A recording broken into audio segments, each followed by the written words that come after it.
Hello traders, over you कैसे हैं आप लोग? आई होप सभी लोगों को वॉइस आ रही होगी मेरी। Thank you guys for replying. So चालू करें आज का सेशन। ओके। एकता जी कैसे हो? निखिल सर, जिग्नेश भाई, महेश जी। चलो दोस्तों, आज का सेशन चालू करते हैं। Jayant Prajapati sir and all the participants, welcome to Bulbul academy's webinar. तो आइए आज का सेशन हम लोग स्टार्ट करते हैं और देखते हैं कि भैया कौन कौन से फंडामेंटल डेटाज हैं जो मार्केट को इम्पैक्ट करेंगे। और एक और चीज़ मैं दोस्तों आप लोगों से बोलना चाहता हूँ कि चाहे आप स्कैल्पर हो या पोजिशनल ट्रेडर हो, फंडामेंटल डेटा को आना आप इग्नोर मत कीजिए। फंडामेंटल डेटा को अपनी स्टडीज के अंदर आप इनकलकेट कीजिए, उसको इंक्लूड कीजिए। चाहे आप 5 पिप के ट्रेडर हो, 20 पिप के ट्रेडर हो, 30 पिप के ट्रेडर हो। देखो मैं आपको बताता हूँ होता क्या है कि अ, मैं अपनी जर्नी के बारे में बताता हूँ कि मेरी जर्नी इंडिया के बेहतरीन जो ट्रेडर्स हैं, एनालिस्ट हैं, उनके साथ स्टार्ट हुई है। इंडिया में टेक्निकल एनालिसिस लाने वाले थे सुदर्शन सुखानी सर। और दुनिया के जो इंडिया के जो पहले टीचर हैं, मेंटर रहे हैं, वो मिस्टर अशोक जैन सर रहे हैं। ठीक है ना? 1994 में जब एनएससी का, एक होल्ड कीजिएगा दोस्तों।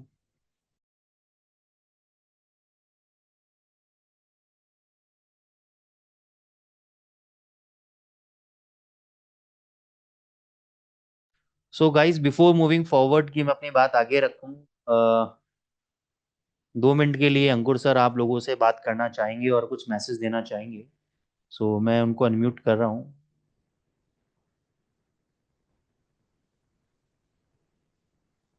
सर मैंने आपको अनम्यूट कर दिया है।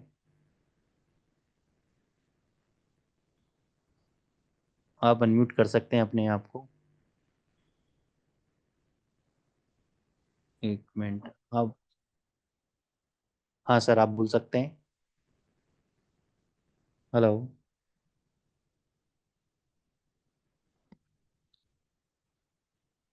अ, कौन सा सर आपका आईडी है? ओके, ये वाला ठीक है, 1 मिनट। हाँ सर, अब आप अनम्यूट कर लीजिए अपने आप। हाँ।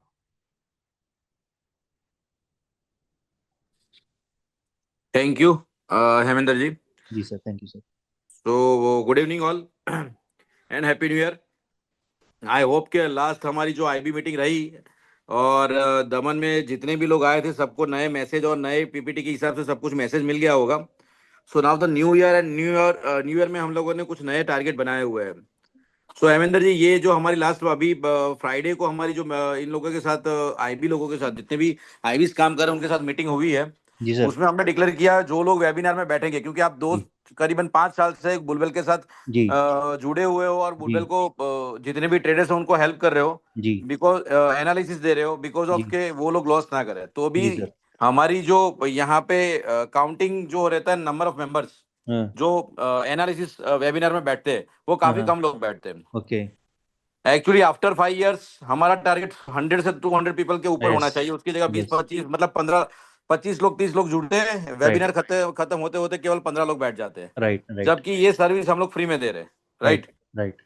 राइट। तो कहीं ना कहीं हमारी टीम से भी गलतियां है कि भाई वेबिनार में वो लोग कुछ भी पुशअप नहीं कर रहे। जी। और आईबी की भी गलती है कि उनके ट्रेडर्स तक ये मैसेज नहीं पहुंचा रहे कि हेमेंद्र जी इतनी अच्छी सर्विस दे रहे हैं जो लोगों को ज्वाइन होना चाहिए। राइट। Right sir. तो वो चीज को ध्यान में लेते हुए हम लोगों ने सैटरडे को एक फिक्स किया न्यू ईयर में कि जी। जो बंदे वेबिनार में बैठेंगे, जी। जो बंदे वेबिनार में बैठेंगे स्टार्टिंग से लेके एंड तक, हम्म। उनको हम लोग ईच पर्सन $5 देने वाले हैं। बहुत बढ़िया, बहुत ही बढ़िया। और जो बंदे 6 मंथ कंटिन्यू बैठेंगे उनको $1,000 का अकाउंट ट्रेडिंग करने के लिए देने वाले हैं। ग्रेट ग्रेट सर, बहुत बढ़िया। बराबर। और जो 1 साल कंटिन्यू जुड़ के रहेंगे उनको भी काफी अच्छे बेनिफिट देने वाले हैं। हम्म। तो अभी जैसे कहने का मतलब ये है कि मेरी टीम जो बैठी हुई है यहाँ पे, कोई जी। भी मतलब मेरी टीम में से भी बैठे हुए काफी लोग, जी। जी। वो लोग अभी लास्ट में काउंटिंग करेंगे। तो सबसे मेरी रिक्वेस्ट है कि जितने लोग बैठे फर्स्ट से लेके एंड तक, लास्ट में वो लोग अपना अकाउंट नंबर या फिर अपनी डिटेल दे के जाए टीम में से। टीम में कौन बैठा हुआ है मैं देख लेता हूँ अभी। बुलबुल वेबिनार से आई थिंक कोई ना कोई बैठा हुआ है।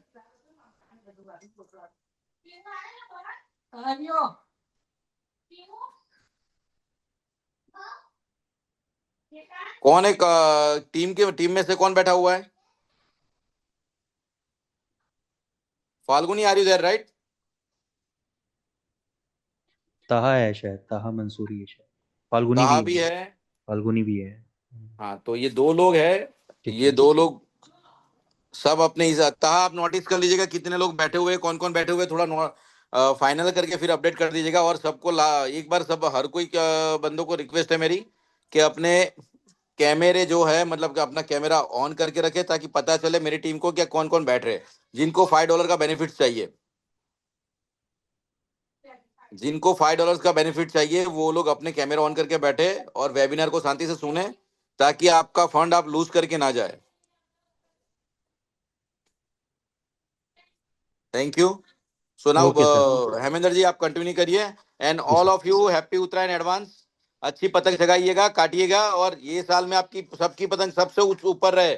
आप ट्रेडिंग में सबसे अच्छा कमाए, ऐसी मेरी शुभकामनाएं। Thank you. ओके।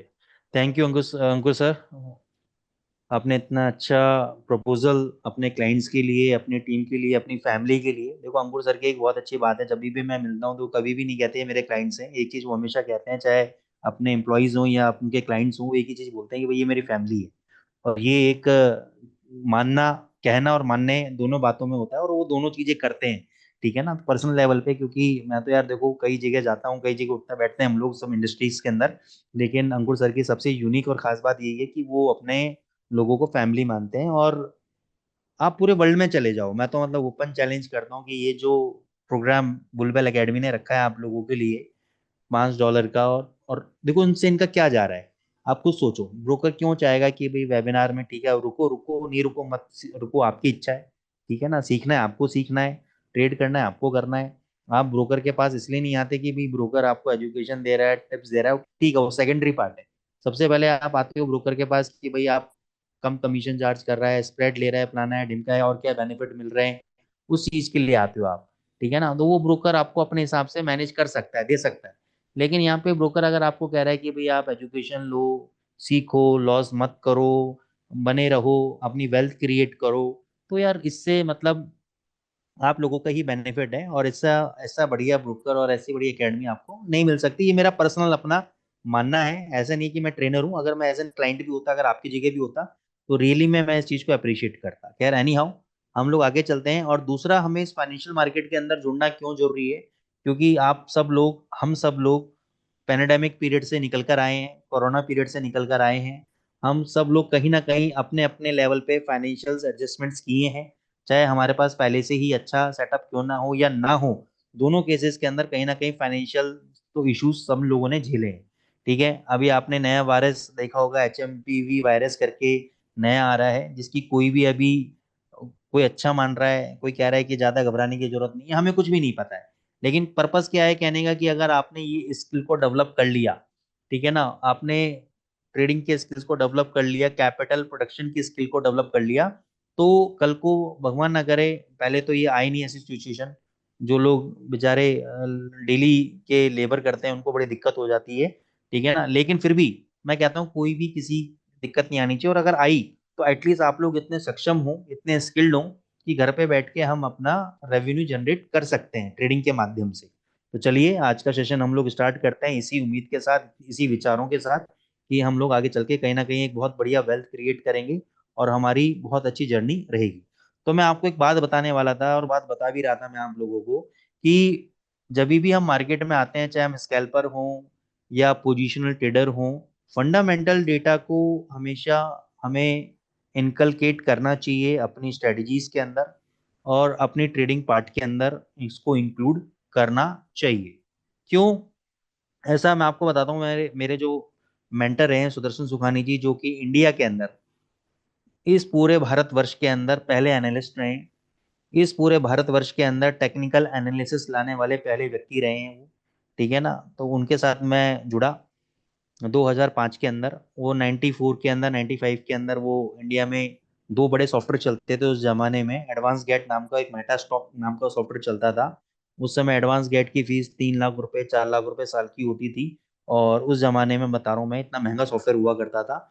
ये रेट मैं बता रहा हूँ आपको 2005 की, और वो ला लेके आए थे 1995 के अंदर। बाहर की कंपनीज हैं, सारी अमेरिकन कंपनीज हैं, उनके सॉफ्टवेयर वेंडर थे वो इंडिया के अंदर। तो उनके पास जब मेरे को सीखने का मौका मिला, अगर कहानी बहुत लंबी हो जाएगी, शॉर्ट करता हूँ कहानी को, तो उन्होंने मेरे को एक ही चीज बताया कि हमेशा पहले ट्रेंड को आइडेंटिफाई करो ट्रेड लेने से पहले। तो ट्रेंड को आइडेंटिफाई दो तरीके से करो। उस वक्त हम स्टॉक मार्केट करते थे 2005 के अंदर। तो स्टॉक मार्केट के अंदर उन्होंने सिखाया है कि भाई आप टॉप डाउन एनालिसिस करो। टॉप टू डाउन एनालिसिस मतलब कि भाई इकोनॉमी कैसा परफॉर्म कर रही है, आप इकोनॉमी के ऊपर बुलिश हो या बेयरिश हो, फिर सेक्टर के ऊपर आओ, फिर आप स्टॉक्स के ऊपर आओ, ठीक है ना, ऐसे आप परफॉर्म करो। लेकिन जब हम फॉरेक्स मार्केट की बात करते हैं तो आप टॉप डाउन एनालिसिस कैसे करेंगे? मोटा मोटा पहले आप फंडामेंटल देखो। फंडामेंटल किसके देखने हैं आपको? फंडामेंटल देखने हैं आपको डॉलर के, क्योंकि डॉलर से पूरा मार्केट जुड़ा हुआ है। अब डॉलर के जब आप फंडामेंटल देखोगे तो आपको ये पता करना है कि उन फंडामेंटल बेसिस पर डॉलर आने वाले 2 महीने, 3 महीने, 4 महीने, 1 महीने के अंदर आपको क्या नजर आ रहा है? आपको बुलिश नजर आ रहा है या बियरिश नजर आ रहा है? अब आपको तेजी नजर आ रही है, ठीक है, डॉलर में तेजी है। डॉलर के विपरीत कौन कौन सी करेंसी है जो डॉलर के विपरीत चलती हैं? यूरो यूएसडी है, जीबीपी यूएसडी है, गोल्ड है, और जितनी भी मेजर करेंसी पेयर है, एनजेडी यूएसडी हो गया, यूडी यूएसडी हो गया, वो सारी डॉलर के विपरीत चलती हैं, राइट। अब क्वेश्चन ये आता है इसके अंदर कि ठीक है, डॉलर स्ट्रांग है, यूरो यूएसडी वीक है, जीबीपी यूएसडी वीक है। अब उसको आप लेके आ जाओ 1 घंटे के चार्ट के अंदर, 2 घंटे के चार्ट के अंदर, क्या उसमें भी वीक है? यस, बिल्कुल वीक है उसमें भी। फिर आपको 5 मिनट में या 15 मिनट में अपॉर्चुनिटी ढूंढनी है ट्रेडिंग की। तो ये हो गया आपका टॉप डाउन एनालिसिस वाला एक छोटा सा पार्ट मैंने आपको बताया है। अब इसके अंदर अगर आप फंडामेंटल को इग्नोर करते हो और कोशिश करते हो कि भैया मैं 600 पॉइंट गिर गया यूरो यूएसडी, 800 पॉइंट गिर गया जीबीपी यूएसडी, इसको मैं एवरेज करूंगा, 20 पिप ऊपर जाएगा प्रॉफिट बुक करूंगा, नीचे गिर गया तो हर 100 पिप पे एवरेज करूंगा, वो काम हमको नहीं करना है कभी भी। वो मैं आपको प्रैक्टिकली भी दिखाऊंगा कि क्यों नहीं करना है। तो पहले फंडामेंटल डेटा को आप समझना, इसको डिकोड करने की कोशिश करना, और वेबिनार में जो आपको रोकने का पर्पस है वो यही पर्पस है कि एटलीस्ट आप फंडामेंटल डेटा को समझो। और और ये एक दिन का प्रोसेस नहीं है दोस्तों, इसलिए ये बनाया गया है कि जब आप रेगुलरली आओगे तो थोड़ा बहुत आपको आज समझ में आएगा, थोड़ा बहुत आपको अगले हफ्ते समझ में आएगा, उससे थोड़ा आपको उसके अगले हफ्ते समझ में आएगा। तो 3-4 महीने, 6 महीने जब आप रेगुलर ज्वाइन करोगे तो आपको धीरे धीरे इसका जो निचोड़ है, इसका जो रस है, वो आपको मिलने लगेगा। आपको गेटिंग दी पॉइंट? तो ये सब चीजें हैं इसके अंदर। अच्छा, ये नंबर क्यों शेयर कर रहे हैं लोग यहाँ पे? महेश वर्मा, अच्छा कुछ ठीक है, आपके अपने इंटरनल उसके लिए कर रहे हैं, ठीक है। सो हम लोग आगे चलते हैं। तो दोस्तों अब पता नहीं बुलबेल एकेडमी के मैनेजमेंट से रिक्वेस्ट है कि एक बार देख लें कि नंबर लोग क्यों शेयर कर रहे हैं। इसके एवज में अगर आप क्लाइंट आईडी या कुछ शेयर करोगे तो ज़्यादा बेटर रहेगा। नंबर शेयर ना करवाएं क्लाइंट के, बाकी आप देख लीजिए आपका क्या है। सो हम सबसे पहले यूएस सीपीआई डेटा के बारे में बात करेंगे। पहले मैं आपको इंग्लिश में बताऊंगा और उसको फिर मैं हिंदी अनुवाद करूंगा आप लोगों के लिए।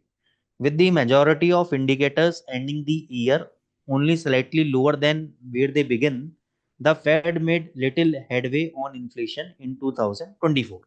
By now, policymakers had hoped that inflation would be settling closer to 2%, but because of the ongoing high price pressure, the convergence has occurred closer to 3.0%। जब ये साल स्टार्ट हुआ 2024, तो बहुत सारे जो इंडिकेटर्स थे, फंडामेंटल इंडिकेटर्स मतलब जीडीपी डेटा हो गया, एम्प्लॉयमेंट नंबर्स हो गए, रिटेल सेल्स के नंबर्स हो गए, ये सारे सारे जहां पे इन्होंने चालू किया था, साल खत्म होते होते उसी के आसपास बंद हो गए। केवल एक ऐसा इकोनॉमिक डेटा था जिसने पूरे साल में कहीं ना कहीं अपने आप को बनाए रखा, वो था इन्फ्लेशन, यानी महंगाई दर। डेफिनेटली आज से 2022 के अंदर अगर आप इन्फ्लेशन देखोगे तो ये 9.5% के आसपास था, आज 3.3% के आसपास में है। लेकिन जो पॉलिसी मेकर्स थे फेड के, फेड कौन है? सेंट्रल बैंक है अमेरिका का, जिसको हम बोलते हैं फेडरल रिजर्व बैंक। अब ये जो फेड है इसने बोला कि भाई इन्फ्लेशन हमें लगता है कि 2024 खत्म होते होते 2% पे आ जाएगा। लेकिन क्योंकि इकोनॉमी के अंदर कुछ ऐसी कमोडिटीज, ऐसी सर्विसेज थी जिनके प्राइस ऊपर की तरफ बने रहे, और उसी के कारण जो इन्फ्लेशन है वो 3% के आसपास आके सेटल हो गया।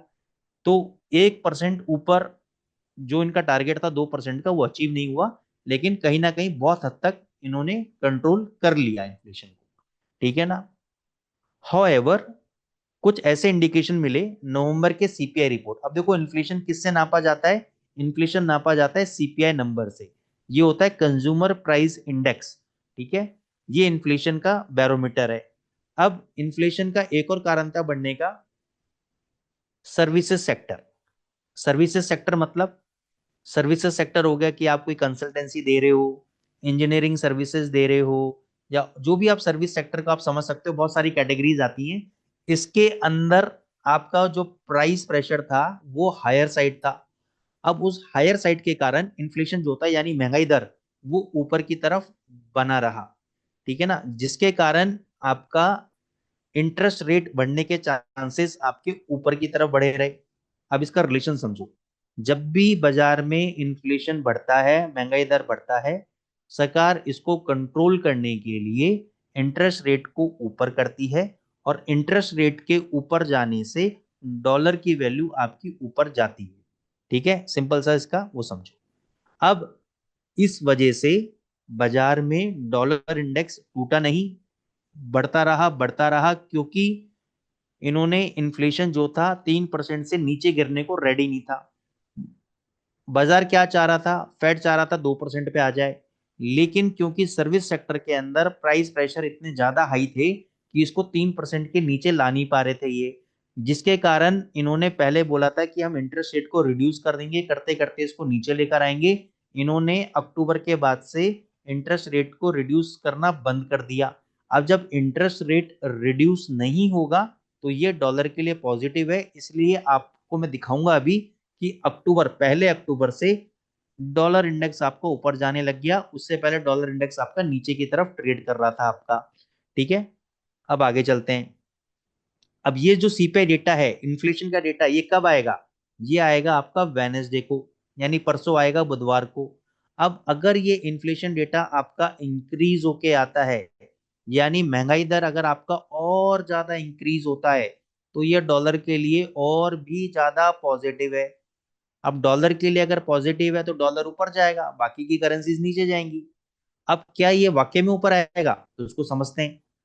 फेड का जो एक मॉडल होता है, नाउ कास्ट मॉडल, उसने प्रिडिक्ट किया है कि 0.4% बढ़ेगा सीपीआई। बाकी जो दूसरे एनालिस्ट हैं, चाहे वो किसी ग्रुप के साथ हो या इंडिपेंडेंट हो, जैसे ब्लैक रॉक हो गया, डॉइश बैंक हो गया, एचएसबीसी बैंक हो गया, सिटी बैंक हो गया, उन्होंने एंटिसिपेट किया है कि भाई 0.3% बढ़ेगा।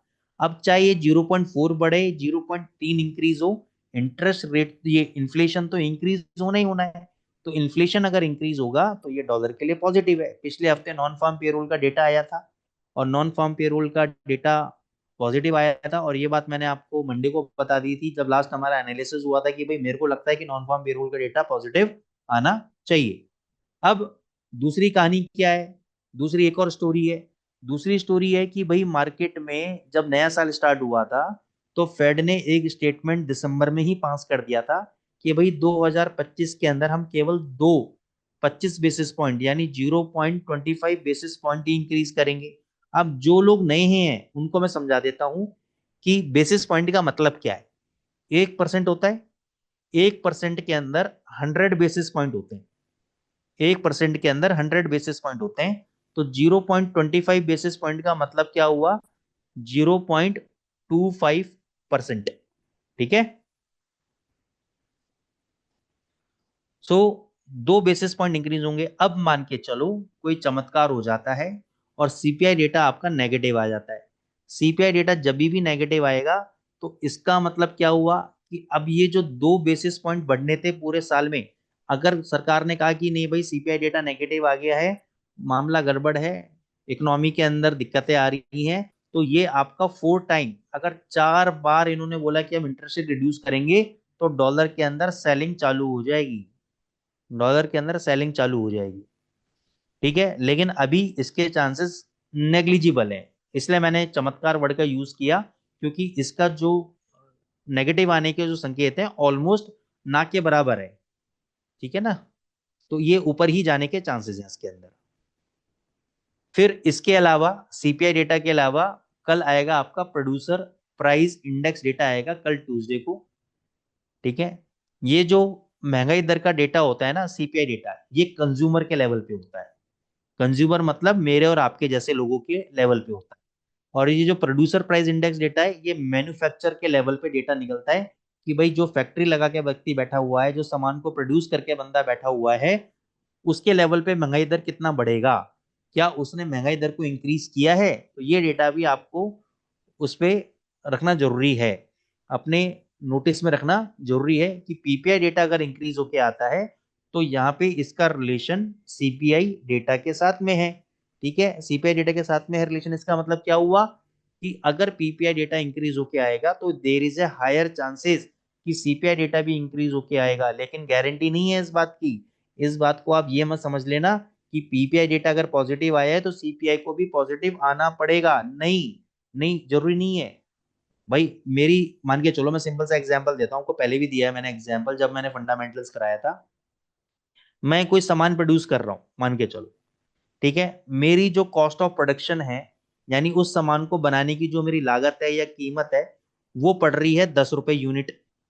ठीक है, और मैं उसको डिस्ट्रीब्यूटर को बेच रहा हूँ 12 रुपए यूनिट के अंदर, तो मेरा मार्जिन कितना है, 2 रुपए यूनिट मेरा मार्जिन है। अब कल को मेरी कॉस्ट ऑफ प्रोडक्शन 10 रुपए से बढ़ के हो जाती है 11 रुपए, यानी 1 रुपए बढ़ जाती है, लेकिन बाजार में कंपटीशन के अंदर बने रहने के लिए मैं उसको 1 रुपए को डिस्ट्रीब्यूटर की तरफ इंक्रीज नहीं करूंगा, मैं उसको 12 रुपए यूनिट की जगह 13 रुपए यूनिट का सामान नहीं बेचूंगा, मैं वो 1 रुपए जो बढ़ा हुआ कॉस्ट है वो खुद बियर करूंगा। अगर मैंने वो इंक्रीज किया तो डिस्ट्रीब्यूटर क्या कहेगा, मैं तुमसे माल क्यों लूं, मैं दूसरे फैक्ट्री वाले से माल ले लूंगा जो मेरे को कम रेट में माल दे रहा है। क्योंकि कंपटीशन में यही होता है कि जो ज्यादा पैसे वाला व्यक्ति होता है, वो जो इसके पास पैसा कम है उसको डोमिनेट करने के लिए, उसको मार्केट से हटाने के लिए वो कम सस्ते माल में अपना माल बेचता है। ठीक है ना, तो ये सिंपल सा बिजनेस का रूल है बेसिकली। तो इसमें क्या होगा कि अगर प्रोड्यूसर प्राइस इंडेक्स के लेवल पे महंगाई दर इंक्रीज होके आया, लेकिन उसने उस महंगाई दर को खुद ही झेल लिया, कंज्यूमर पे पास ऑन नहीं किया, इसका मतलब सीपीआई डेटा आपका इंक्रीज होके नहीं आएगा। ठीक है ना, तो ये जरूरी नहीं है कि पीपीआई डेटा अगर इंक्रीज होकर आया है तो सीपीआई भी इंक्रीज होके आए, नहीं, वो आ भी सकता है नहीं भी आ सकता है, लेकिन उससे आइडिया लग जाता है कि यार प्रोड्यूसर के लेवल पे अगर इंक्रीज हुआ है इन्फ्लेशन, तो सीपीआई के लेवल पे भी इंक्रीज हो सकता है। ठीक है, उसके बाद आपका चाइनीज इकोनॉमी का डेटा आएगा। चाइनीज इकोनॉमी का डेटा, क्योंकि हम युआन में तो ट्रेडिंग करते नहीं है, लेकिन इसका इम्पैक्ट पड़ता है ऑस्ट्रेलियन डॉलर के ऊपर, इसका बहुत सीधा सीधा रिलेशन है ऑस्ट्रेलियन ईयूडी यूएसडी के साथ। अब जैसे कि अगर मैं फेड की बात करूं, तो फेड जो लड़ाई लड़ रहा है वो लड़ रहा है इन्फ्लेशन यानी महंगाई दर के साथ, लेकिन चाइना की बात करूं तो चाइना लड़ाई लड़ रहा है डिफ्लेशन के साथ और अपनी ग्रोथ स्टोरी के साथ। चाइना के अंदर वायरस आया, इकोनॉमीज के कई कंट्रीज कई सिटीज बंद हो गए, वहां पे महंगाई दर एकदम से घट गया, जो इसका मतलब क्या हो गया कि जो मेरी दुकान पे सामान रखा है, इन्वेंट्री रखा है, अब वो इन्वेंट्री में सेल नहीं कर पा रहा हूँ। क्यों नहीं सेल कर पा रहा हूँ, क्योंकि इकोनॉमी बंद हो गई है, जैसे कोरोना टाइम में इकोनॉमी बंद हुई थी, कोई मेरा सामान परचेज नहीं कर रहा है, मेरे दुकान पे माल भरा पड़ा है, तो मैं क्या करूंगा, सेल लगा दूंगा, यानी सस्ते में माल बेचूंगा, 100 रुपए का माल 80 रुपए में बेचूंगा, 75 रुपए में बेचूंगा, इसको बोलते हैं डिफ्लेशन। ठीक है, क्या बोलते हैं, डिफ्लेशन। तो इससे क्या हो रहा है, इकोनॉमी उनकी वीक पड़ रही है।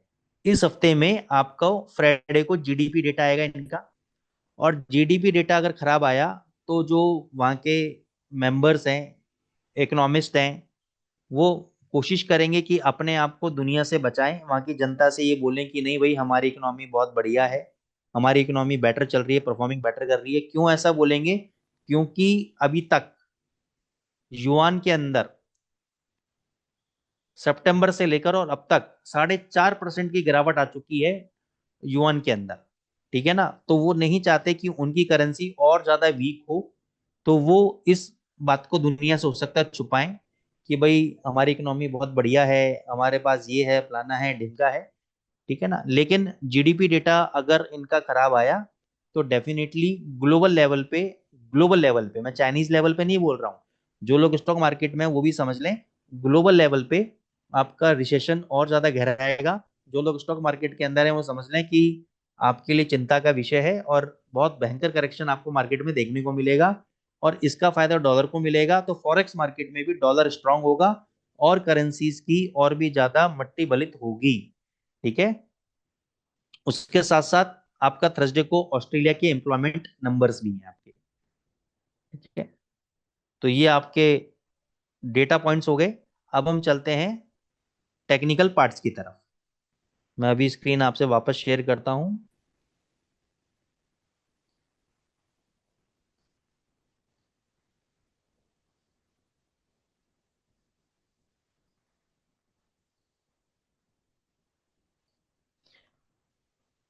देखो डॉलर इंडेक्स में मैंने आपको लास्ट मंडे को भी अगर आपने सुना होगा, मैंने क्लियर बोला था कि भाई डॉलर इंडेक्स में तेजी है।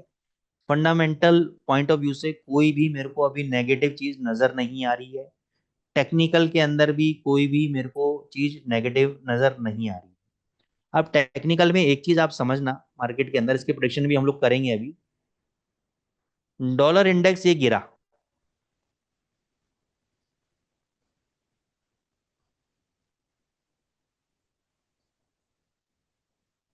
ये मान के चलो आज की पिक्चर है डॉलर इंडेक्स की, ऊपर से गिर रहा है। आप लोग क्या बोलोगे? आप लोग क्या बोलोगे कि डॉलर ने रेजिस्टेंस ले लिया है, डॉलर नीचे गिर रहा है, डॉलर का टॉप लग चुका है। मैं आपको यहाँ पे एक पॉइंट बताता हूँ। देखो हम लोग जो छोटे इन्वेस्टर्स हैं, रिटेल इन्वेस्टर्स हैं, हम लोग बहुत जल्दी तेजी में और बहुत जल्दी मंदी में आ जाते हैं। 200 पिप की गिरावट को और 200 पिप के बढ़त को हम एकदम तेजी और मंदी समझ लेते हैं। आपको समझना पड़ेगा मार्केट के अंदर एक इम्पल्सिव वेव, ये गिरावट की पहली वेव होती है। फिर इसी गिरावट के अंदर एक वेव ऊपर की तरफ जाती है, इसको हम करेक्टिव वेव बोलते हैं। और अगर असलियत में ये गिरावट है तो इस लेवल को वापस से बाजार तोड़ता है नीचे की तरफ। इस लेवल से बाजार ये तोड़ता है नीचे की तरफ। ठीक है, तो ये क्या हो गया, यहाँ पे कंफर्मेशन आ गया कि भाई अब यहां से बाजार गिर सकता है, वीकनेस आ सकती है। लेकिन डॉलर इंडेक्स के अंदर क्या हुआ, सीधा नीचे आया। यहाँ पे जो लोग तेजी खेल रहे थे, जो ब्रेकआउट ट्रेडर्स थे, उनको ट्रेन से उतारा। उनको ये दिखा दिया कि भैया मैं नीचे की तरफ जा रहा हूँ, मंदी में जा रहा हूँ। और बाद में क्या हुआ, बाद में ऊपर की तरफ ले गए। ये देखो, ये देखो यहाँ पे ग्रीन कैंडल बनाया करते हुए बाद में ऊपर की तरफ ले गए। तो पर्पस क्या है कहने का, जैसे कि यूरो यूएसडी की बात एक बार के। अब यूरो यूएसडी जब यहाँ पे एकदम से तेजी पे आया, तो सब लोग बहुत तेजी में आ गए कि भाई अब तो ये तेजी है, अब तो ये तेजी है और ये ऊपर ही ऊपर जाएगा। तो ये 200 पिप की मूवमेंट मेरे और आपके लिए बहुत बड़ी बात हो सकती है। आप समझो, हम लोग छोटे निवेशक हैं, हम लोगों के लिए बहुत बड़ी बात हो सकती है। लेकिन ये बड़े प्लेयर्स के लिए कुछ भी नहीं है, पीनट्स है। तो जब हम ट्रेड करते हैं, हम अब इन्वेस्टर को क्या समझा नहीं सकते ये बात। अब इन्वेस्टर कहेगा सर यहाँ तो तेजी है, आप बोल रहे हो मंदी है, मंदी है, मंदी है। तो भैया मैं कैसे समझाऊं आपको कि भाई फंडामेंटल अभी चेंज नहीं हुआ है। ठीक है ना, ये वापस नीचे आ सकता है। अब मैं आपको एक गारंटी भी नहीं दे सकता कि नीचे आएगा, क्योंकि अगर मेरी एनालिसिस गलत होगी और यहाँ से ही ऊपर जाने लगा, तो आप कहोगे सर हम तो आपको कह रहे थे ये नीचे नहीं आएगा, ऊपर है, तेजी है, आप ही बोल रहे थे नीचे आएगा। तो मार्केट में क्या होता है कि कोई भी चीज परमानेंट नहीं होती है। You have to understand this thing. Market के डायनामिक्स हर घंटे में, हर 6 घंटे में, 2 घंटे में, हर दिन चेंज होते रहते हैं। तो यहाँ पे अभी देखो, उसके लिए मैं क्या बोल रहा हूँ, चेंज होते रहते हैं, आप इसको समझो। डॉलर इंडेक्स पे आ जाओ। जो लोग पुराने हैं वो इस बात को समझेंगे कि ये वो समय था जब डॉलर इंडेक्स आपका बहुत लोअर लेवल पे चल रहा था, 100 के लेवल पे चल रहा था। ठीक है, बहुत गहरी बात बता रहा हूं मैं आपको। इस लोअर लेवल पे जब ये 100 के ऊपर चल रहा था, मैं दुनिया भर के लोगों से बात कर रहा, दुनिया भर के एनालिस्टों से मैंने बात करी। कोई भी व्यक्ति ऐसा नहीं था जो इस लेवल पे कह रहा था कि डॉलर इंडेक्स यहाँ से तेज हो जाएगा। लोग क्या कह रहे थे, $96 आ जाएगा, $94 आ जाएगा, $97 आ जाएगा, $92 आ जाएगा, यहाँ तक भी लोगों ने बोला। ठीक है ना। लेकिन अब मैं समझना चाहता हूँ कि भाई ये आपका पहला अक्टूबर का दिन था, अक्टूबर का पहला हफ्ता था। यहाँ अचानक ऐसा क्या हुआ कि तेजी आने लग गई। यहाँ पे अचानक ऐसा क्या हुआ कि बिल्कुल बहुत अच्छी तेजी आने लगी। सारी ये जो वीकनेस थी, या जितने भी फंडामेंटल नेगेटिव व्यू थे, या पूरी इकोनॉमी के अंदर जो एकदम बर्बादी का कारण दिखा रहा था कि भाई अमेरिकन इकोनॉमी रिसेशन में है, खत्म हो जाएगी, ये हो जाएगी, वो हो जाएगा, एक महीने में या 15 दिन में ऐसी क्या स्टोरी आ गई कि एकदम से ये तेज हो गया। तो ये किसी को भी समझ में नहीं आया। नवंबर के अंदर, 5 नवंबर को आपका अमेरिकन इलेक्शन थे, ट्रम्प साहब के। तो इसका मतलब जो बड़े प्लेयर्स थे उनको ये बात समझ में आ गई थी कि ट्रम्प साहब ही जीतेंगे। तो उनकी जीत के चक्कर में इन्होंने, पहले ही इनको पता था कि ट्रम्प साहब जीतेंगे तो डॉलर में तेजी आना तय है। तो ये स्मार्ट प्लेयर इसलिए इनको बोला जाता है कि इन्होंने पहले ही ये पोजीशनें बनाना चालू कर दी थी तेजी की। फिर जब रिजल्ट आए तो लोगों को पहले नीचे उतारा इन लोगों ने, नीचे उतार के गैप अप खोला, गैप अप खोल के ऊपर की तरफ भगा के आपका ले गए।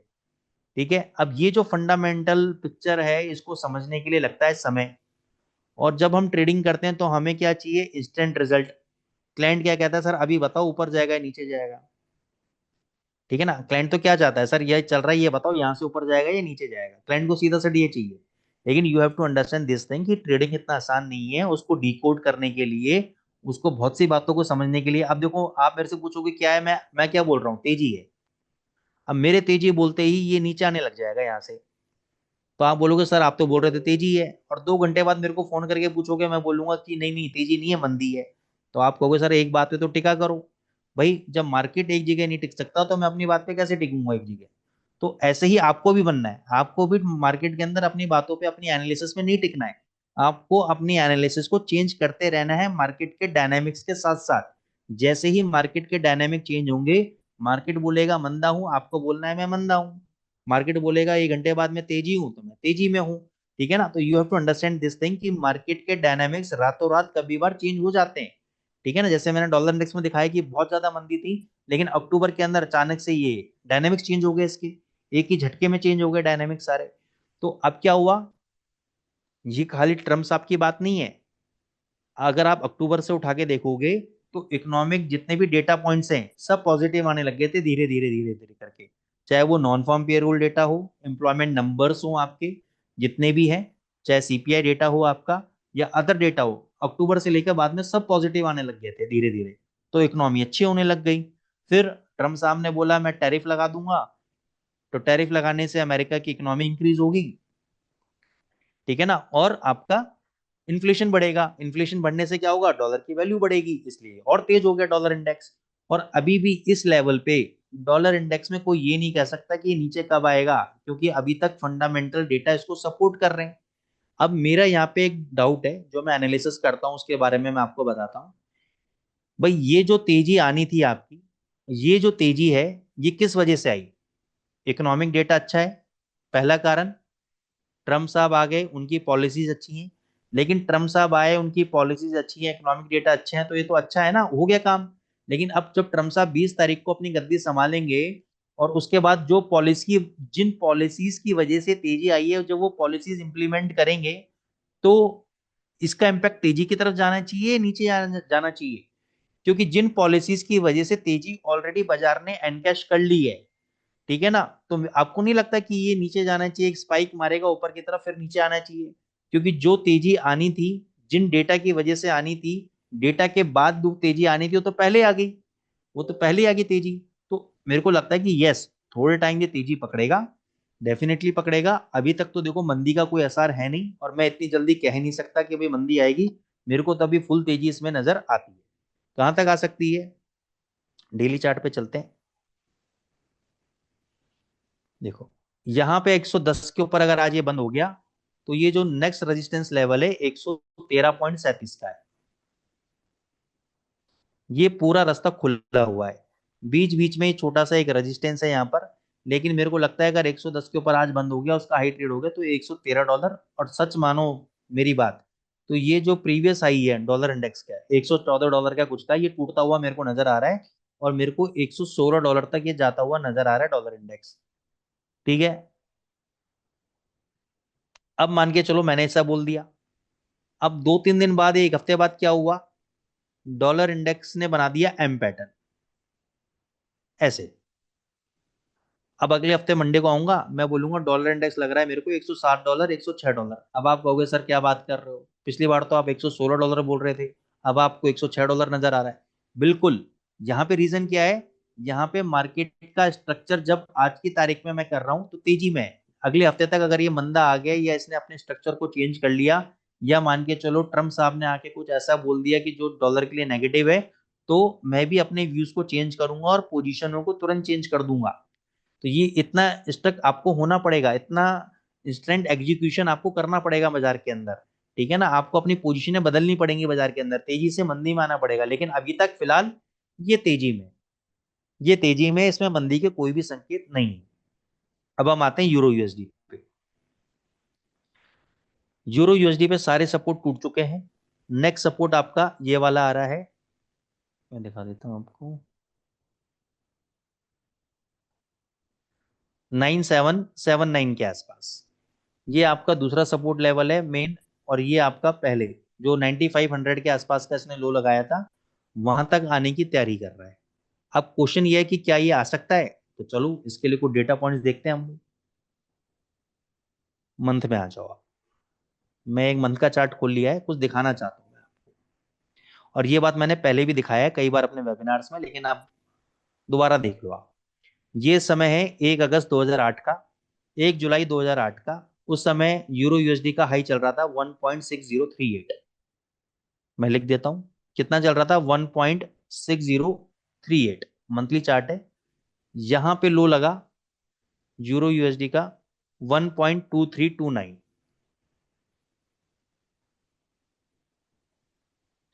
कितने पिप की गिरावट आई? मोटा मोटा 3500 पिप्स की गिरावट आई। अब आप कहोगे सर ये तो मंथली चार्ट है, बीच में रिकवरी भी आई होगी। मैं दिखाऊंगा कोई रिकवरी नहीं आई। जैसे अभी यूरो यूएसडी आपका 1200 से 2000 आया, 200 आया, कुछ आई क्या रिकवरी?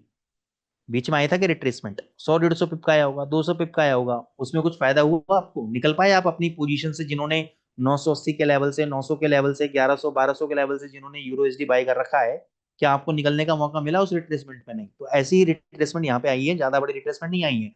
तो सब लोग फंसे हैं। तो 3500 पिप की गिरावट है। ठीक है, पहला। दूसरा देखते हैं, यहाँ पे आ जाओ। 5141। यहाँ पे यूरो यूएसडी का हाई था 5141। कभी देखा है ये वाला हाई आपने? फिर इस वाले लेवल पे आ जाओ। ये कितना लगा है? 1876। 1.1876। 5100 से 1876, ये भी 3000 पिप का गिरावट। 3000 पिप के बाद इसने डेफिनेटली वो सारा गिरावट 2700 2800 पिप का रिकवरी दी, लेकिन 3000 पिप गिरा पहले। पहले गिरा। अच्छा, ये एक ऐसा फॉल था जहां पे बीच बीच में रिट्रेसमेंट ली गई। ठीक है ना, तो इसमें कोई दिक्कत नहीं है इस वाले फॉल में। फिर फॉल आया रशिया यूक्रेन क्राइसिस का, ये वाला। इसमें हाई कितना लगा? 1399। सॉरी, 1.3993। मैं 1.400 ले लेता हूँ। और कंटिन्यूस गिरता गया गिरता गया गिरता गया, कितना लो लगा यहाँ पर? 1.0462।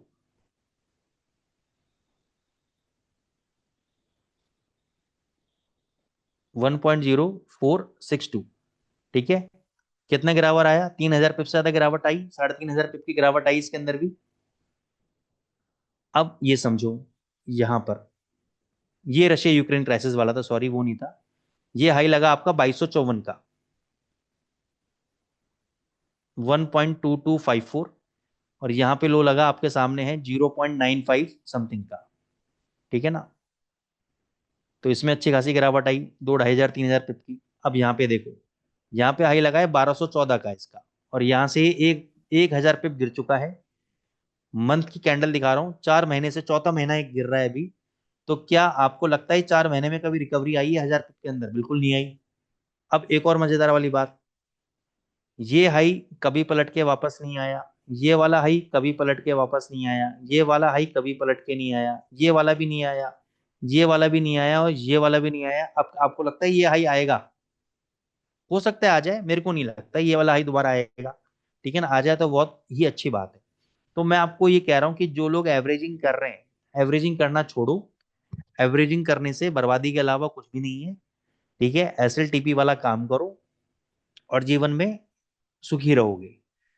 खैर एनी हाउ, ये तो एक लॉन्ग टर्म एनालिसिस था, आपको एक रियलिटी चेक देना था मेरे को कि भैया एवरेजिंग करना बंद कर दो, क्योंकि डेटा बोलता है, मेरे बोलने पे मत जाओ, डेटा को एनालिसिस करके देखो। अब शॉर्ट टर्म एनालिसिस पे आ जाते हैं। जब हम अपने क्लासेस के अंदर कैंडल पैटर्न्स पढ़ाते हैं, तो उसका मैं एक छोटा सा एग्जांपल दूंगा यहाँ पर। ये है आपका मदर कैंडल। छोटा वाला ये जो अंदर है इसको बोलते हैं इनसाइड डे कैंडल।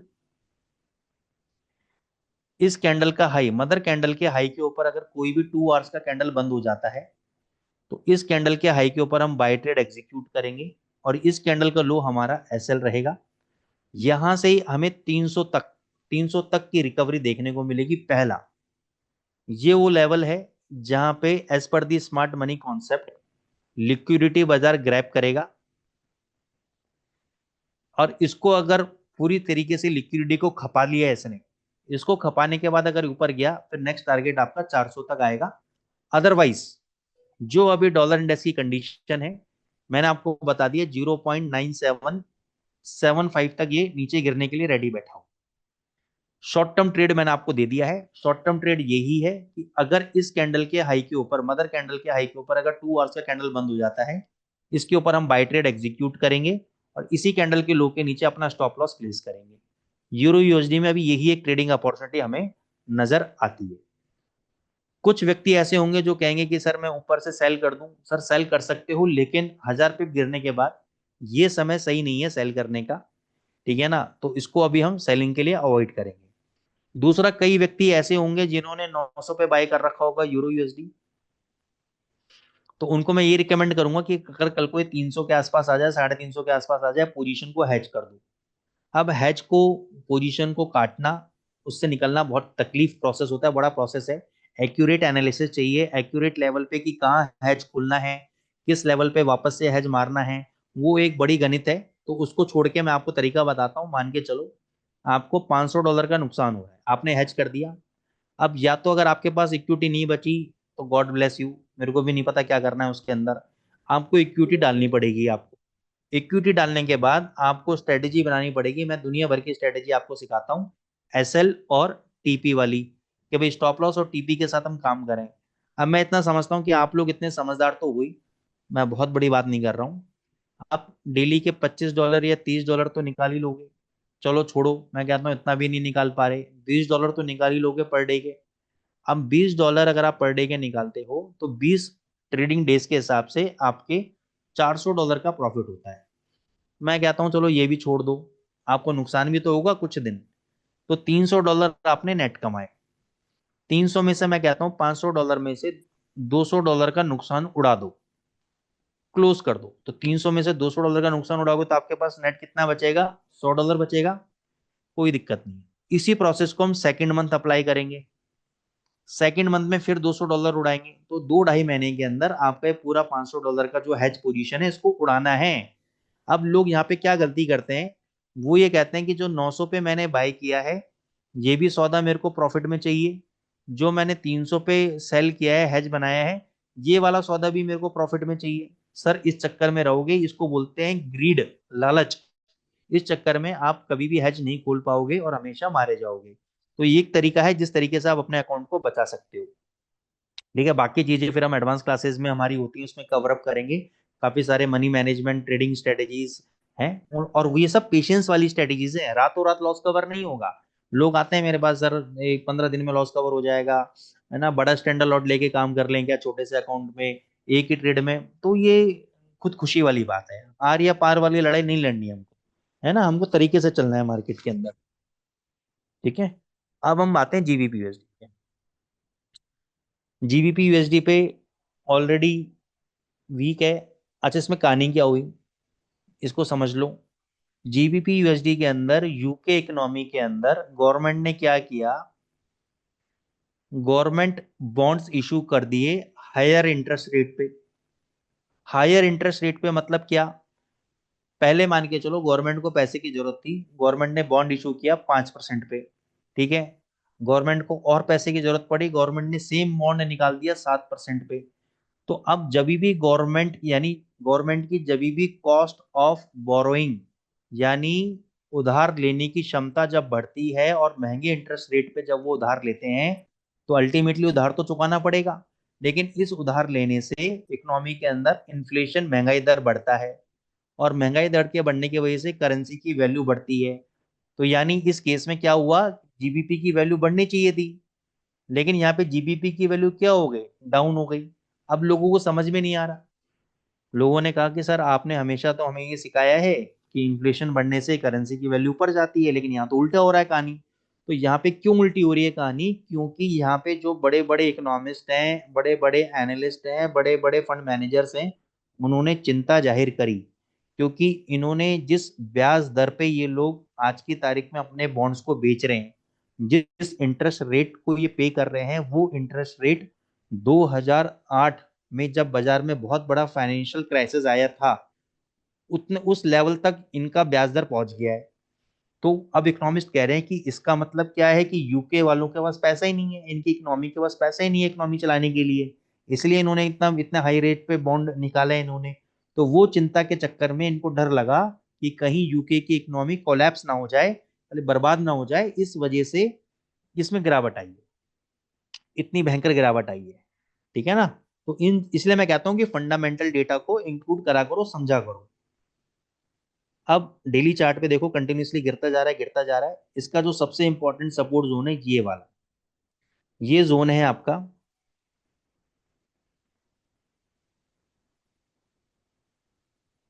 2040, 2000 से 2040 के बीच में। तो मैं रिकमेंड करूंगा कि 2040 के आसपास आए तो बाय ट्रेड लो, 2000 का एसएल रखो क्लोजिंग बेसिस पे, इसके नीचे बंद तो एग्जिट, और नहीं तो यहाँ से 200-300 पिप की रिकवरी आपको देखने को मिल सकती है। ठीक है। और अगर ये लेवल टूटा, जो कि टूटना चाहिए, डॉलर इंडेक्स अगर भगेगा तो ये लेवल भी टूटेगा, तो ये नीचे बहुत भयंकर गिरेगा, भगवान जाने कहां तक आएगा, लेकिन ये बहुत अच्छा गिरेगा।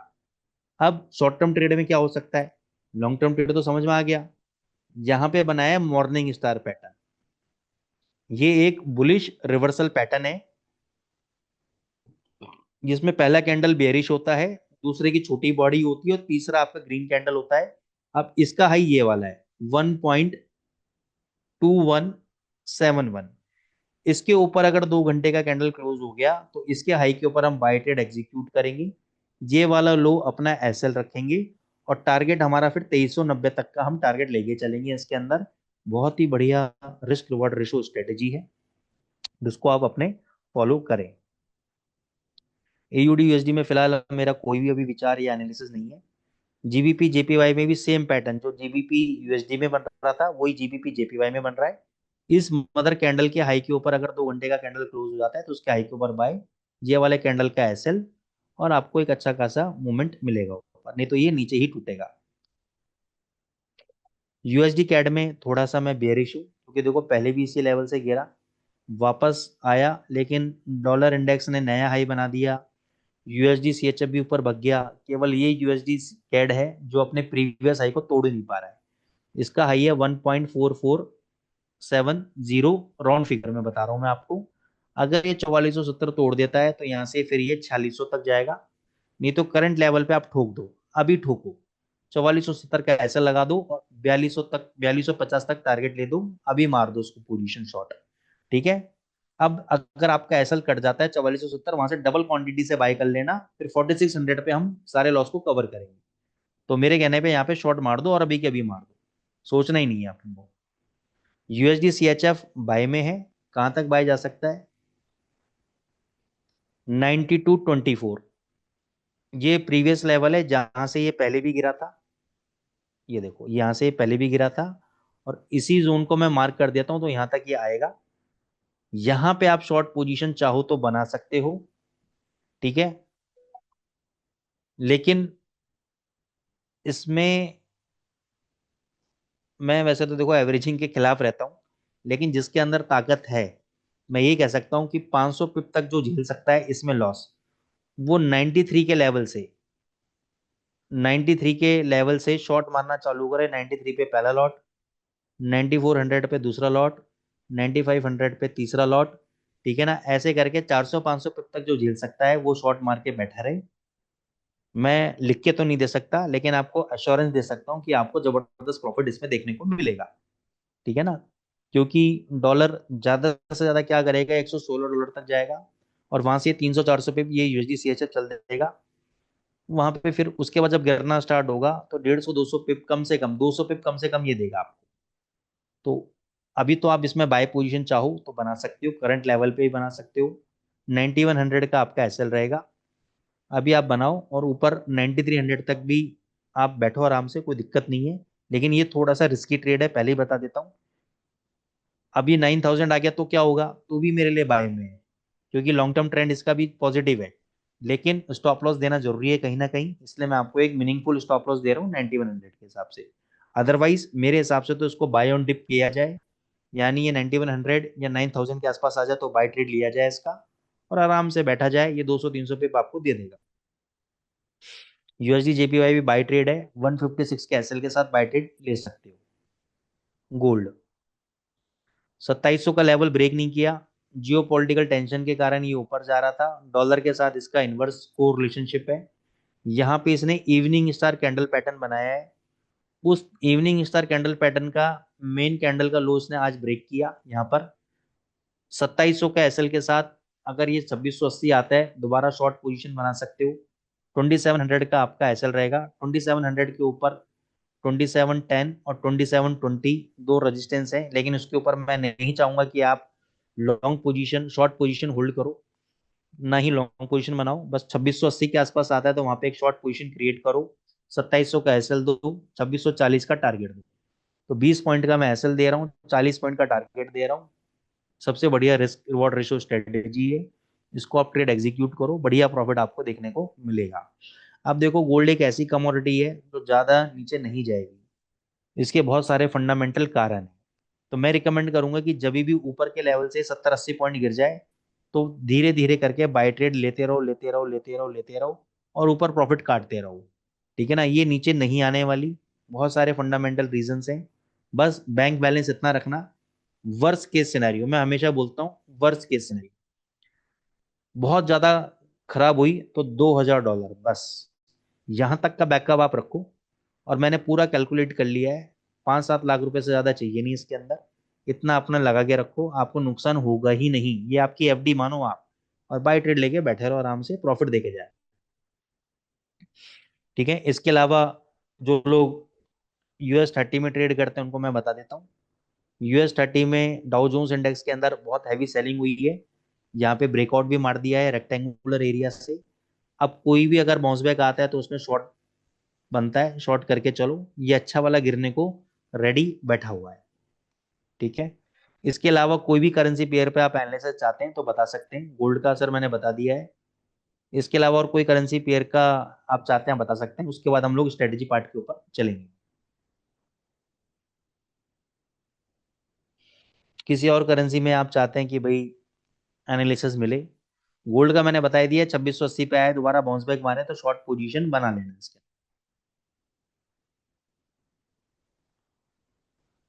बहुत ही जल्द हम लोग लाइव इंट्राडे टिप्स भी, मैं बात करूंगा अंकुर सर से, और हम लोग लाइव इंट्राडे टिप्स भी आपको दे दिया करेंगे। ठीक है ना, तो उसमें आपको गोल्ड के लेवल्स हों चाहे करेंसी के लेवल्स हों, उसमें जो भी समझ में आएगा वो ट्रेडिंग टिप्स दे देंगे। ठीक है ना।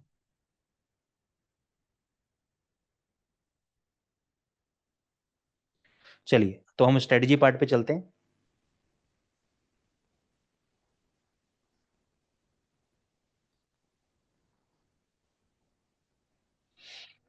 यहाँ पे 1 आवर का चार्ट आपको यूरो यूएसडी का लगाना है आपको। दोस्तों, हमारा already advance courses, career development programme courses already run up है, चल रहे हैं हमारे। बहुत सारे जो हमारे ट्रेडर्स थे जो पहले नॉन प्रॉफिटेबल थे, आप उनसे चाहें तो बात भी कर सकते हैं। अगर बुलवेल एकेडमी का मैनेजमेंट अलाउ करेगा तो उनसे आप एक्सपीरियंसेस पूछ सकते हैं। सारे के सारे मैक्सिमम ट्रेडर्स प्रॉफिटेबल हैं। और भी अब ऐसा होता है कि कुछ चीज़ें जो हमने अभी तक एडवांस क्लासेस में कराई हैं, तो ऐसा नहीं है कि उसमें कुछ नयापन ऐड नहीं करेंगे। मेरे साथ सबसे बड़ी खास बात यही है कि हर एडवांस क्लास में कुछ ना कुछ नया सीखने को मिलेगा। जो पुराना है वो तो मैं सिखाऊंगा सिखाऊंगा, लेकिन नई नई स्ट्रेटजीज, नई नई बातें भी मैं आपको बताऊंगा। हर क्लास में नया कुछ सीखने को मिलेगा। पुराना वाला तो जो होगा होगा, लेकिन नया हमेशा डेफिनेटली कुछ ना कुछ होगा। ठीक है ना। और यही बुल बेल के जो वेबिनार्स हैं, आप पिछले 3-4 साल का डेटा देख लो, हजारों स्ट्रेटेजीज मैंने इसके अंदर दी हैं, और सारे प्रॉफिटेबल हैं। लेकिन ऐसा नहीं है कि सारे ट्रेड मुनाफे के पड़ेंगे, लॉस के भी पड़ेंगे। लेकिन जब आप रेगुलर ट्रेड करोगे तो डेफिनेटली आपको प्रॉफिट मिलेगा। तो 1 आवर का चार्ट आपको यूरो यूएसडी का लगाना है। उसके बाद आपको जाना है और यहाँ पे टाइप करना है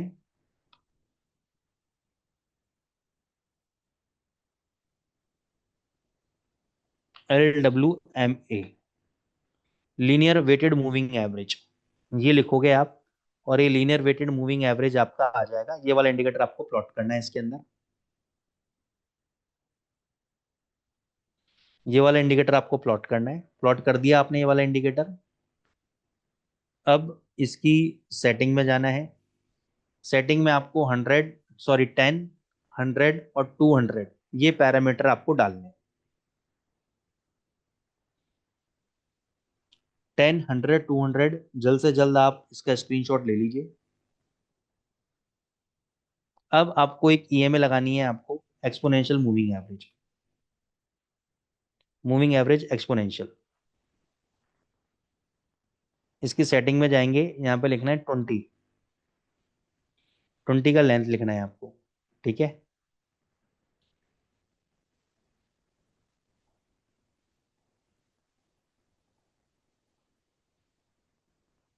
दो मूविंग एवरेजेस हैं, दोनों की कैलकुलेशन अलग अलग है।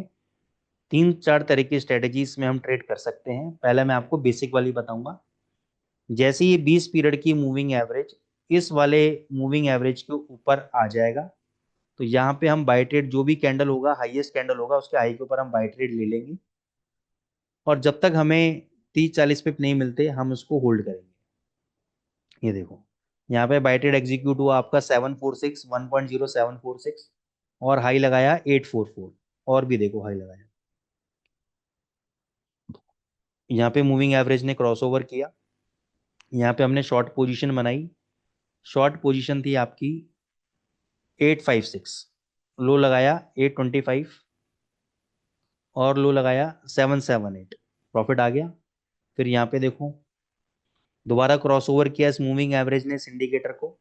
इसके हाई के ऊपर बाई किया हमने 926, हाई लगाया 1008। कंटिन्यूस देखो, सीधी मूवमेंट। कितना हाई लगाया 1200। फिर यहाँ पे शॉर्ट कराया, इसका लो था 1072 का। कितना लो लगाया 1026। फिर यहाँ पे बाय कराया 1100, हाई लगाया 1155। 30-40 पॉइंट मिल गए। फिर यहाँ पे शॉर्ट कराया 1055 पे। कितना लो लगाया 1002। 30-40 पिप मिल गए।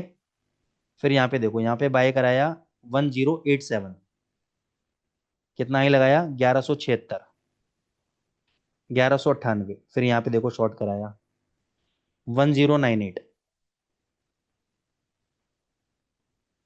बहुत अच्छा मूवमेंट दे दिया। फिर दोबारा यहाँ पे बाय कराया 868 पे, हाई लगाया 936, प्रॉफिट आ गया। फिर यहाँ पे हमने मूविंग एवरेज पे शॉर्ट करा। इस कैंडल का लो है 702। ये देखो कितना लो लगाया 523, 331। फिर यहाँ पे बाई किया, इसका हाई कितना है 587। अब यहाँ पे समझना, यहाँ पे नुकसान लगा है आपको। स्टॉप लॉस भी समझा देता हूँ। 587 के ऊपर आपने बाई किया, यहाँ पे हाई गया आपका 597, केवल 10 पिप मिला। ऐसा नहीं है कि मैं आपको अच्छी अच्छी पिक्चर दिखा रहा हूँ, बुरी पिक्चर भी दिखा रहा हूँ। 597, 10 पिप मिल गए आपको यहाँ पे। अब यहाँ पे आपको दोबारा इसने सेल सिग्नल दिया, और यहाँ पे लॉस हुआ आपको 496 पे बेचा। कितने पे बेचा 496। और यहाँ पे बाई कितने पे कराया था हमने 587। तो मोटा मोटा 90 पिप का आपको नुकसान लगा। यहाँ पे आपको डबल क्वांटिटी बेचनी है। 0.02 आपने मान के चलो 0.01 बाई किया था, यहाँ पे आप 0.02 सेल करोगे 1.0496। कितने का लॉस हुआ आपको 90 पिप का लॉस हुआ। तो इसको 90 पिप का डिवाइड कर दोगे 2 से। क्यों? क्योंकि आपने डबल क्वांटिटी बेची है, तो आपका 45 पिप क्या निकलेगा ब्रेक इवन। अगर 45 पिप मिलता है आपको स्ट्रेट के अंदर, तो आपका पुराना लॉस कवर हो जाएगा। उसमें 20 पिप का टारगेट और जोड़ दो, यानी 45 प्लस 20 पिप, 65 पिप मिलने चाहिए। तो 496 में आप 65 पिप माइनस कर दो। इतना आ गया, तो आपका लॉस भी कवर, प्रॉफिट में भी आ गए। तो कितना लो लगाया है इसने 462। अब मजेदार की वाली बात देखो कि यहाँ भी ज्यादा मूवमेंट नहीं दिया। फिर यहाँ पे इसने बाय करा दिया वापस इस कैंडल के हाई के ऊपर 589। फिर 90 पिप का नुकसान दे दिया हमें। अब फिर समझना है यहाँ पे आप, पहला ट्रेड 90 पिप, दूसरा ट्रेड 90 + 90। क्यों? डबल क्वांटिटी बेची थी हमने। ठीक है, तो ये नुकसान कितने का हो गया 90 + 90 180। 180 और 90 कितना हो गया 270। 270 पिप का नुकसान हो गया। हमने यहाँ पे खरीदा था 0.01, इसमें नुकसान। और इसमें हमने बेचा था 0.02। ठीक है। अब फिर हमने यहाँ पे खरीदा 0.03। मजेदार बात देखना, 0.03, ये भी ज्यादा ऊपर नहीं गया। फिर इसने यहाँ पे शॉर्ट कराया। ये ऐसी कंडीशन आती है रियल मार्केट के अंदर। ठीक है, यहाँ पे शॉर्ट करा हमने 519 पे, 1.0519। और यहाँ पे कहाँ पे बाय किया था हम लोगों ने? यहाँ पे हम लोगों ने बाय किया था 589। ठीक है, इसको मैं यहाँ पे लिख देता हूँ, 589। ठीक है, पिक्चर अभी तक ट्रांसपेरेंट है। यहाँ पे नुकसान कितने का हो गया? 70 पिप का। तो 70 + 70 + 70, 3 लॉट थे हमारे पास।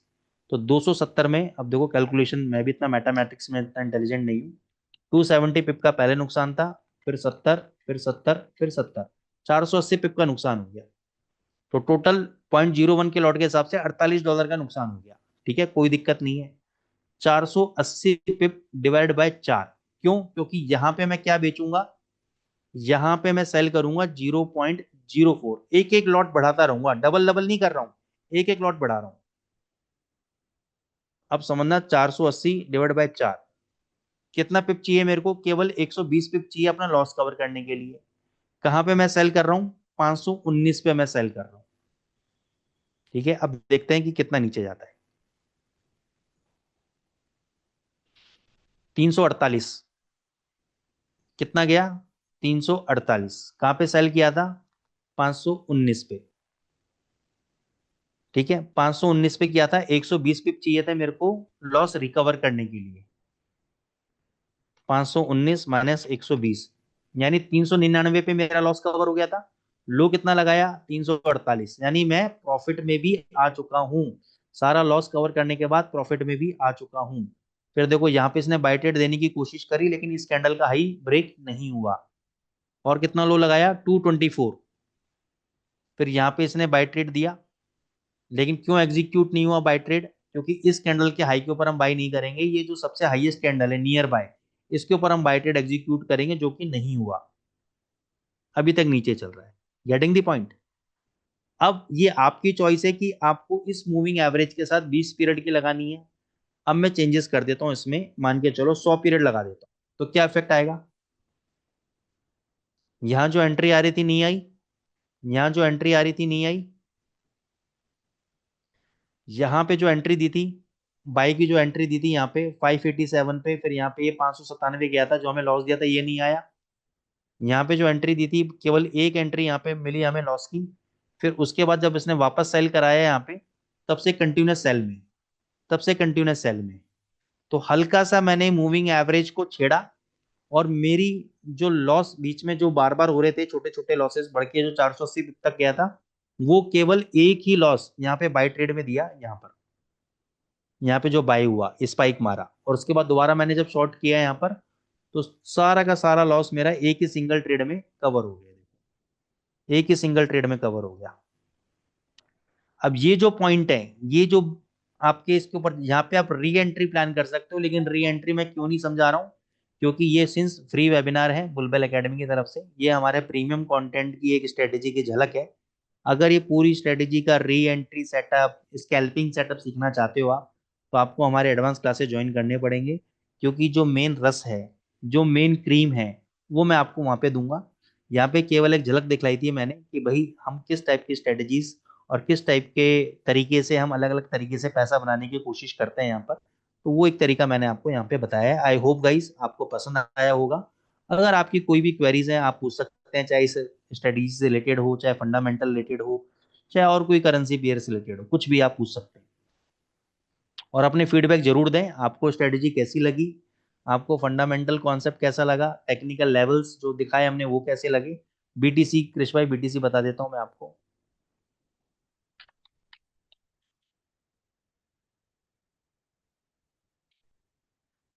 देखो, बीटीसी के अंदर एक थ्योरी होती है, पंप एंड डंप थ्योरी। ये मैंने आपको पहले बताया था कि जब भी बीटीसी हाई लगाता है, तो वहां से 30% की करेक्शन देता है। तो 30% की करेक्शन इसकी 70 से 75 हजार डॉलर के आसपास बैटरी थी। तो मेरे को लगता है कि एक बार ये 70 हजार नहीं तो 82 हजार तक तो आएगा।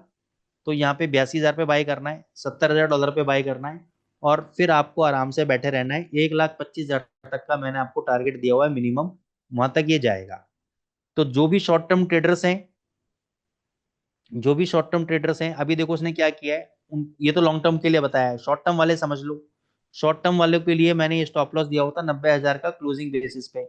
यहाँ पे क्या करा है इसने, यहाँ पे इसने बुलिश एंगल्फिंग कैंडल बना दिया है सपोर्ट पे। अब अगर इसका अगर हाई टूटता है, तो यहाँ पे एक शॉर्ट टर्म ट्रेड, जो लोग एक ट्रेड लेना चाहते हैं इसके हाई के ऊपर बाय करना, इसका एसएल लगाना, और ये 98 भी जाए तो प्रॉफिट को बुक कर लेना। लेकिन जो लॉन्ग टर्म इन्वेस्टर्स हैं, वो मैं कहूंगा कि आप अभी वेट करो। मेरे को लगता है कि एक बार ये 82,000 के आसपास आना चाहिए, तो वहां पे पहला लॉट ले लेना, दूसरा 70,000 के आसपास लेना अगर आता है तो। और अगर 82 से पलट गया तो फिर, इसलिए मैंने आपको बोला कि थोड़ा थोड़ा करके लेते रहो, 1,25,000 ये जाएगा। अब ये तो थ्योरी है, हिस्टोरिकल डेटा है कि 30% तक, 70,000 तक आएगा नहीं आएगा मेरे को भी नहीं पता। तो 1,25,000 जाएगा ये मेरे को 100% पता है। ठीक है ना, मिनिमम बता रहा हूँ मैं आपको। तो ये अब आपकी चॉइस है कि यहाँ से उठाना माल चालू करना है, या आपको थोड़ा और नीचे डिप का वेट करना है, वो आपकी चॉइस है। मेरी एनालिसिस के अकॉर्डिंगली आना चाहिए। ठीक है कृष भाई, क्लियर हो गया बीटीसी?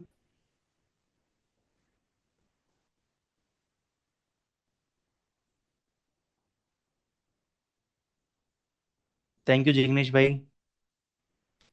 अच्छा, एक चीज मैंने जनरली नोटिस की है कि केवल हमारे एक दो लोग पुराने स्टूडेंट्स हैं, वही अच्छे अच्छे शब्द लिखते हैं हमारे लिए। मैं तो कहता हूँ बुरा लिखो, लेकिन लिखो। ठीक है ना, हो सकता है यार हमारा कोई ना कोई कमी रही होगी, तो उसको भी हम इम्प्रूवमेंट करेंगे। तो ऐसा नहीं है कि अगर आप बुरा लिखोगे तो उससे मैं ऑफेंड हो जाऊंगा, नहीं। आपको बुरा लिखना है बुरा लिखो, लेकिन लिखो, क्योंकि आपके जो फीडबैक्स है मेरे लिए बहुत इंपॉर्टेंट है। अच्छे होंगे तो मेरे को अच्छा लगेगा, मोटिवेट होऊंगा, बुरे होंगे तो मैं अपने आप को इम्प्रूवमेंट करने की कोशिश करेंगे हम लोग उसके अंदर। तो कोई बड़ी बात नहीं है, तो आप लिखो इस चीज को, फीडबैक लिखोगे तो अच्छा लगता है। Thank you Jayanti sir. और दो चार वही लोग हैं जो बेचारे मेरे अच्छे स्टूडेंट्स हैं, रिपीट करते रहते हैं। मैं चाहता हूँ जितने नए लोग हैं वो लिखें। Thank you Jiks Thoriya sir. Thank you Ekta ma'am. ये स्क्रीन के ऊपर ना लिखा करें आप लोग, थोड़ा सा रिक्वेस्ट है मेरे आपसे। Thank you Mohammad Hussain ji, Oppo Reno 2। एक अमित पटेल भाई, थैंक यू। एक रिक्वेस्ट है कि जो लोग मोबाइल से ज्वाइन होते हैं ना, वो कृपा करके उसको रीनेम करके अपने नाम से लिखें, क्योंकि जब आप रेगुलर आएंगे तो मैं आपके नाम से रिकॉग्नाइज कर पाऊंगा आपको। Thank you Mahesh ji. So guys thank you so much, मेरे को आप लोगों का बहुत प्यार मिला, फीडबैक मिला। Thank you X Y ji, thank you one plus, thank you Chandresh Patel भाई। Thank you guys, thank you Jignesh Patel भाई once again, and we will meet again on the next Monday.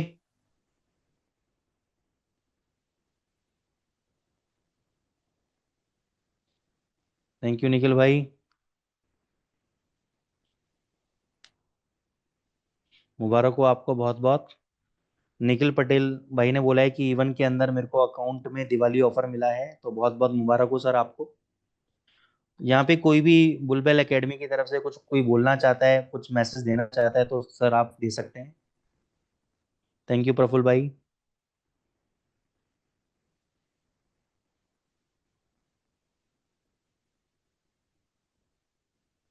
तो मैं एक बार हैंड रेज आप कर दीजिए तो मैं आपको अनम्यूट कर दूंगा।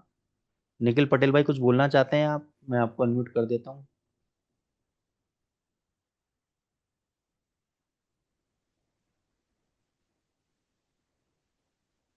हाँ, मैंने आपको अनम्यूट कर दिया है। हाँ सर, मैं दिवाली में ना इवन में अकाउंट करवाया था 500 ओके, का। उसका जो ऑफर था उस टाइम 1 ग्राम गोल्ड, वो मेरे पास आ गया है। चलो बहुत बढ़िया सर, बहुत बढ़िया। और वैसे प्रॉफिट तो चल रहा है। आपने आपने जैसे सिखाया है वैसे ट्रेड कर रहा हूँ, चलो बहुत बढ़िया प्रॉफिट निखिल में भाई, हूँ। Thank you so much for initiating the feedback कि आप आए आगे, come forward, you come forward and pick up. मैं रोज रहता हूँ, thank you so much sir. कभी नहीं। थैंक यू निखिल भाई, thank you so much. Prafull भाई, सिग्नल अभी फिलहाल हमारे पास एक रिसर्च रिपोर्ट आती है बुलबेल एकेडमी की मॉर्निंग के अंदर, उसमें सिग्नल्स होते हैं, उसको आप फॉलो कर सकते हो। बाकी जो लाइव सिग्नल्स हैं ड्यूरिंग दी मार्केट, वो भी हम बहुत ही जल्दी चालू कर रहे हैं। तो आप बुलबुल एकेडमी के साथ जुड़े रहिए, तो वो भी आपको अपडेट मिल जाएगा। अमित पटेल भाई की रिक्वेस्ट है कि वेबिनार का लिंक डायरेक्टली उनके अकाउंट में आ जाए रेगुलरली, सो दैट वो ज्वाइन कर पाएंगे, उनको याद रहेगा। बाकी कोई भी बुलबुल एकेडमी की तरफ से कुछ बोलना चाहता है, कोई मैसेज देना चाहता है, आई एम अगेन रिपीटिंग, तो आप हैंड रेज कर दीजिए, तो मैं आपको अनम्यूट कर दूंगा।